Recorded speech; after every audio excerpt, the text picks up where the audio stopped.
You're hanging with Hussick. This video is about electromagnetic radiation, which is basically waves, and photon energy, so the energy of light. What does this have to do with chemistry? Well, you're going to find out that the quantum mechanic model of the atom is based a lot on some of the concepts in here. Okay, so one really important and fundamental concept that's going to be introduced here, and maybe it's not the first time you've heard it, but it's a really important thing to understand that the quantum mechanic model of the atom is based on. And the quantum mechanic model of the atom is basically the best understanding we have in modern science of the structure of an atom. It helps explain a lot about the wacky and weird ways that atoms behave and some of the funny things they do, especially as they pertain to energy and light and all this stuff. So basically, light behaves as a particle and a wave, and this is often referred to as the particle-wave duality of light. So this is pretty far out. How can something be a solid object and a wave at the same time? And actually, there's a lot of background theory on this, that every solid object actually also has an associated wavelength. It's just that the larger and more massive the object, the less obvious we see its motion as wave-like in nature. All this stuff is, complex stuff, but basically it is summarized and amalgamated into what we call quantum theory. And quantum theory is what the quantum mechanic model of the atom is based on. So we'll pump some vocabulary in here, and this lesson will help you understand some of the wave vocabulary and the relationships we see in waves, as those will be important to learn moving forward to understand the atom. Okay, so a little bit of wave terminology to begin with. So what I've sketched out here is just a wave on an axis. Okay, and the black axis doesn't really represent anything other than this is kind of like the resting point. So if there were no wave, it would just be like a flat line on the black, and that's called the resting point or resting position, or maybe, I don't know, midpoint. I'm not too technically solid on this. The midpoint, maybe it's called the equilibrium point. I'm not gonna test you on this or anything, but anyways, what does the black line represent? It represents moot, no wave. Okay. What I do know is that the top of the waves are referred to as the crest. Okay, so if you take the crest of one wave to the crest of the next wave, and you look at what's the distance, the exact distance between those two, that represents one wavelength. Okay, and we use the symbol lambda, which I just wrote down there, to represent a wavelength. So trying to be as cute as I can with my little labels here. So this is a wavelength, okay? So you can measure a wavelength from crest to crest like this, or you can measure it from trough to trough. The very bottom is called, and again, I sketched this, it isn't perfect, but these are called the troughs, okay? So you either go trough to trough, or you go crest to crest. That gives you a wavelength. All right, so we have a wavelength, again, with the Greek symbol lambda. It's measured in nanometers, okay? So this is a very small distance, right?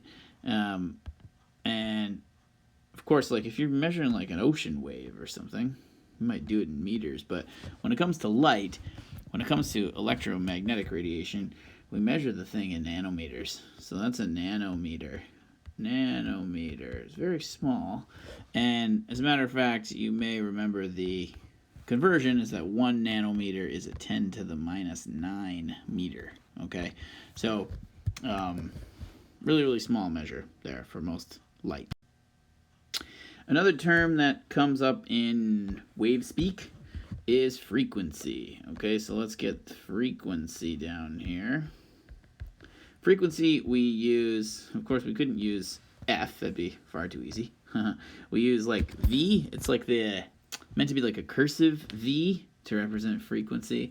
And frequency is if you pick a point on the midpoint here or something. So imagine you just like picked a point. Say I put a green. No, it's not. Hang on. Let me make this green. I don't know. I want it to be green. There we go. You put a green dot on there, right? And then imagine we just like sat on that green dot and we counted how many waves went by. Okay, so if we just like kept our eye on that green dot for a certain amount of time and we counted how many waves went by, that would be, if we measured it in waves per second, that would be the frequency. Okay, so the frequency is the number of waves passing a certain point per unit time. And of course, our most common unit of time is going to be a second. So the way we kind of standardize the unit of frequency is if we measure it in the number of waves that pass per second, this gives us the standard frequency unit of 1 hertz, okay? Hz, okay? So a hertz, 1 hertz is basically the inverse of time. So it's like 1 over second. That's the same thing as hertz, okay?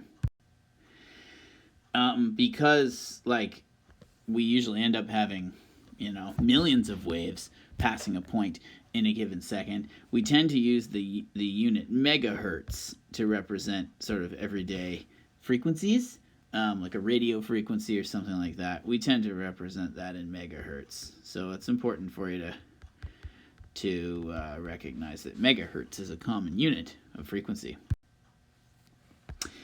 Okay, additionally, what is really important to appreciate is that the frequency, here I'm going to use the symbols just because I don't want to have to write that much. The frequency, V, and wavelength, lambda, are inversely related. Okay, so these are inversely related. Inversely related. What does that mean? That means like if one goes up, the other goes down. Okay, so if you have an increase in frequency, you have a decrease in wavelength. If you have an increase in wavelength, you have a decrease in frequency. One goes up, the other goes down. I can write that in there if you want. One goes up, other goes down. All right. In other words, like if we have a really high frequency, so let me quickly sketch really high frequency. We would consider this to be, it's a pretty bad sketch, but if we add really high frequency, then we would say the wavelength is really tiny. And if you look, yeah, sure, look at the tiny little wavelength. Look at the crest to crest, trough to trough. It's there, right? Whereas if you have a really big, long wavelength, then you also have a low frequency. Okay, so hopefully that makes a little bit of sense. I can jot that down here. If we had the frequency, yep, we got the wavelength down. If we wavelength down, if we have the wavelength up, we got the frequency down. Okay, back to basics here. Let's talk about what is the electromagnetic spectrum. It's hard to like put into simple normal people speak, but it's basically like light, light waves. But actually in reality, light, what we would refer to as visible light, that's only one narrow part of the entire greater electromagnetic spectrum. Okay, so really the electromagnetic spectrum is like all the energies and wavelengths and frequencies of all of the waves that can exist in the universe, to the best of our knowledge. So within visible light, you may know or you may not know, I can go ahead and tell you this now, the lowest energy, okay, meaning the longest wavelength or the smallest frequency of visible light is red, okay? On the other end, I don't really have a purple pen here, but on the other end we have violet, okay? And then in between, you know, we got Roy G. Biv. You ever learned Roy G. Biv? This is the relative energies, frequencies, wavelengths of light. Okay, so for red light, it has a wavelength somewhere on the order of 700 nanometers in length. And for violet light, it has a wavelength somewhere on the order of like 350 nanometers. Okay? So what you should immediately be able to tell me then is, because the wavelength of red light is higher, we know that its frequency is actually lower. And actually, its energy is lower too, which is more like chemistry terminology we're going to use. Okay? So if we spread this whole thing out, right, it turns out in reality in the universe, there's lots of energies on the electromagnetic spectrum, lots of waves that are higher in energy than violet. You may know the next ones that are higher in energy are UV, ultraviolet. Okay? And the name even makes sense, because ultra means like it's greater than that. So it's talking about its energy, obviously, not its wavelength. Its wavelength gets smaller, so its frequency and its energy gets higher. It's ultraviolet. And then the one that's one step weaker than visible light is IR. That's infrared. Infra means within, so it means like kind of less than red. Okay, so we have infrared. Infrared is weaker, longer wavelength, lower frequency light than red. Right? So this makes sense. I remember learning this for the first time, being like, oh my God, it's actually something in science that they named practically. Even higher energy than ultraviolet, we have X-ray. So we know that X-rays are wavelengths that are so small they can actually penetrate solid objects. That's why we can shine an X-ray at us and see right through us. And if we go even higher energy than that, we can get to gamma radiation, which is like actually damaging waves that can get right into our cells and atoms and change our DNA and cause all kinds of problems. So that's the kind of radiation you get from like nuclear fallout radiation. It's nasty and dangerous. So this is very high energy. Okay, so I'm going to go ahead and put on this end of the spectrum. I've used the term frequency, but I'm also going to say now this is very high energy. On the lower energy end, over here, lower in energy than infrared, we have microwaves. So this is like the same kind of waves in your microwave oven. Okay, it's enough to oscillate a water molecule back and forth and heat it up, but it's not really going to hurt you very much. And then even lower energy than that, we have the waves that are just blasting all over the place, all around us right now, which are radio waves. Okay, radio waves are so big they can be like the size of a building. These have the longest and largest wavelength, and they also have the lowest energy, right? So they're firing around everywhere out there, transmitting signals and whatever else, but they're not hurting anything, okay? So this is kind of what the electromagnetic spectrum looks like. I'll try and draw a picture to help, I don't know, might help summarize it, represent it, but you've got big wavelengths that are going to get progressively smaller and smaller and smaller and smaller. All right, well, we've talked about a couple of fundamental wave relationships, particularly the inverse nature of wavelength and frequency. What I'll tell you, though, is it actually makes a constant. So we have constant C is what you get if you multiply the wavelength by the frequency, okay? So this is our first equation that unveils a very important constant, and constant C is actually the speed of light. So this is the speed of light. Of course, we said that wavelength is going to be a length, and then we know that frequency is going to be measured in like 1/seconds, right? So that means you're going to end up with something like meters per second or nanometers per second or whatever. So that's how you get the speed of light. And the speed of light is a constant that is 3.0 times 10 to the 8 meters per second. So what's kind of funky is we call it the speed of light because that's nice and simple. But really, it's the speed of any electromagnetic radiation traveling through. So if you know frequency and wavelength, you can figure those out. I'll write those in there for you again, too. This is wavelength. And I can't spell it, but whatever. This is wavelength, and that's frequency. Okay. And the other important relationship that we're going to need to know for waves is E equals HV. Okay. This one's a little bit weirder. The one thing that is recognizable is that should be that same old V, and that's frequency. Okay. But if we multiply the frequency of electromagnetic radiation by this constant H, which is called Planck's constant, discovered by physicist Max Planck. I guess it should be called Planck's constant. I don't know, for some reason I changed the way I pronounce it. Don't worry about that.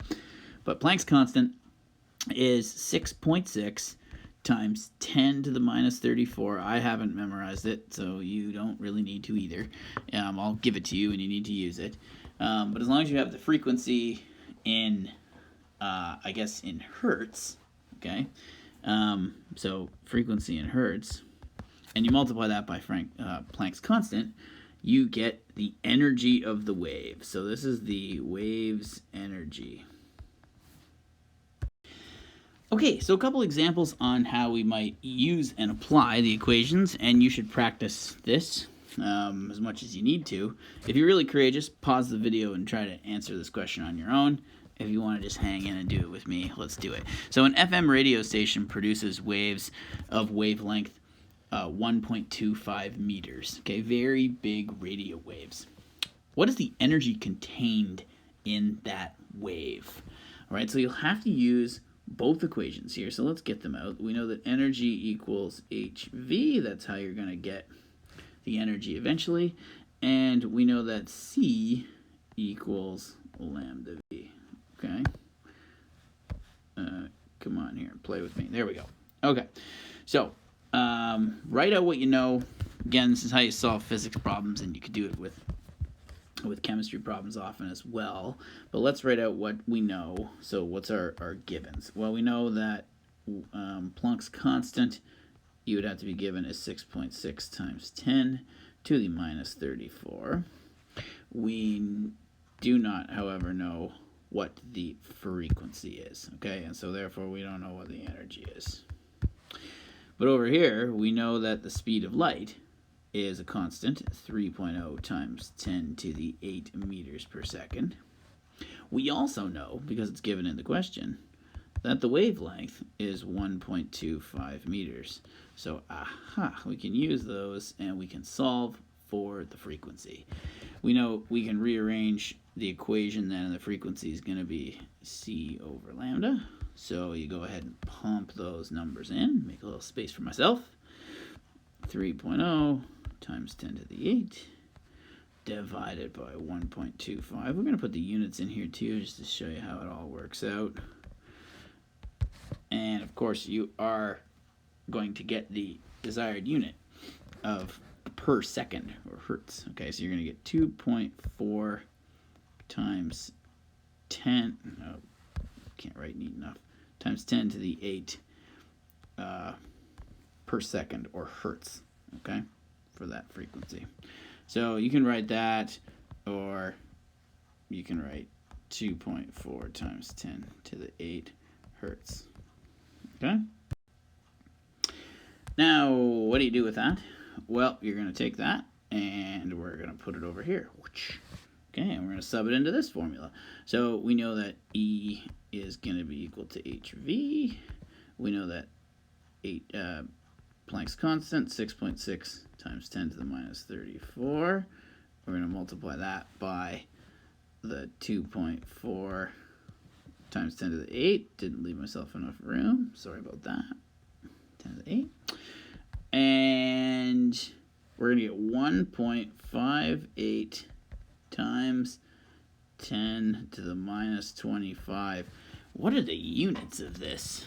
Well, I think the units of Planck's constant, I'll have to go back and figure that one out, but it generates the units in joules, I can tell you that. So if we have our frequency in hertz, then it will generate an energy value in joules. Okay, so our final thing is it's 1.58 times 10 to the minus 25 joules of energy. Okay, a knock-on question, a follow-up question to kind of spin this towards chemistry. But how much energy in kilojoules would 1 mole of the 1.25 meter radio waves emit? And by the way, I paused and went and looked that up for you so I don't lie to you and stuff like that. The Planck's constant units are the joule dot seconds. Okay, so that way it works out. As long as you got your frequency in hertz, which is 1 over seconds, then you'll have your final unit of energy in joules. But this question's asking how much energy in kilojoules would 1 mole of it emit. So let's write down how much energy we just figured out we get from a single wave. We get 1.58 times 10 to the minus 25 joules, right? And then we're going to scale that up to the mole. So we're going to multiply it by a mole of them, 6.02 times 10 to the 23. Okay. And that's going to give you 0.095 joules of energy. Okay. Now, we need it in kilojoules. So we're going to then multiply it by whatever the conversion factor is between kilojoules and joules. You may happen to remember kilo is 10 to the 3. So it's going to be 1 kilojoule divided by 10 to the 3 joules. And that's how we're going to convert this thing. So in other words, if you take 0.095 and you divide it by 1,000, you're going to get 9.5 times 10 to the minus 5 kilojoules of energy in that 1 mole of radio waves. So not a whole lot, and that's because radio waves are weak. Anyways, hope this video helps you understand the basics. Do a little bit of practice to get yourself familiar with applying these relationships. Oh, I just realized at the end in naming this video that I called it photon energy, but I never actually told you what a photon is. A photon is the way that we conceptualize the particle nature of light. So when we imagine that FM radio station blasting out 1.25 meter wavelength electromagnetic radiation, we can think of it like blasting out a packet, like a solid particle, maybe not solid, but a particle of radiation. And that particle would have an energy of 9.5 times 10 to the minus 5. That's where the idea of a photon comes in, but we'll talk much more about photons later on.